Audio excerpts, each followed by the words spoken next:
Et salut à tous, je vous retrouve pour une nouvelle vidéo NBA, celle du mardi. On aura 4 affiches au programme, pas des moindres. C'est pas forcément le programme le plus complet, mais on va avoir de sacrées affiches. On va commencer direct avec un Heat Warriors.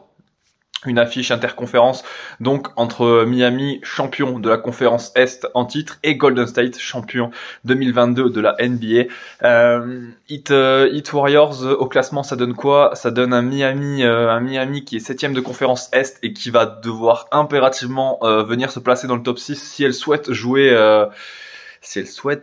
le playoff directement et ne surtout pas passer par le play-in, parce que le play-in c'est bien relou et c'est quand même assez aléatoire et ça n'assure pas une place en playoff, et d'autant plus que s'il y a play-in, ça veut dire derrière c'est soit Milwaukee soit Boston. Donc pour Miami, il faut l'éviter, et Golden State de son côté,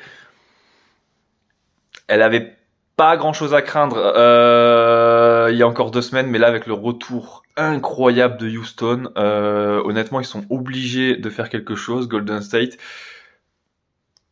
il est très indécis, ce match, en témoignent les cotes, mais Miami à la maison apporte quand même 2-3 garanties supplémentaires, je pense.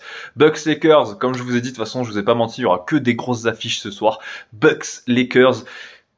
Vous l'avez vu, les Bucks, ils ont broyé le Thunder d'OKC lors de leur dernier match à la maison. Les Bucks, c'est 29 victoires, 7 défaites dans la Fiserv Forum, et c'est surtout cette victoire 118-93 contre OKC, qui elle est quand même une équipe redoutable. Donc taper, pour moi, ça veut dire énormément. 118-93, le Thunder d'OKC à la maison. Les Bucks devraient enchaîner. Les amis, n'oubliez pas, on part avec Parion Sport en ligne, qui vous offre un bonus exceptionnel à hauteur de 100 € en crédit de jeu non retirable, un bonus non négligeable, bien entendu, et vous pouvez en profiter pour parier sur de belles cotes, comme peut-être ce sera le cas entre ce Pelicans Thunder, où je vois bien les Pelicans le faire à la maison.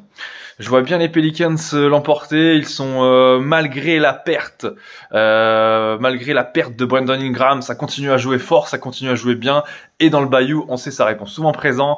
Le Thunder a été secoué suite à sa défaite contre les Bucks. Victoire, je pense, pour les Pelicans. Et on va terminer avec un Sacramento Kings Dallas Mavericks. Les Mavs qui étaient en déplacement hier au Jazz, et les Kings qui eux recevaient les Sixers. 2 équipes, vous l'avez compris, en back-to-back. Sacramento à la maison, c'est pas hyper costaud cette année. C'est pas hyper costaud pour un 7ème de conférence Ouest, c'est 20-13. 20-13, c'est pas énorme, surtout quand on connaît le bilan qu'ils avaient l'année dernière. Je crois qu'ils tournaient à 75% de victoire à peu près.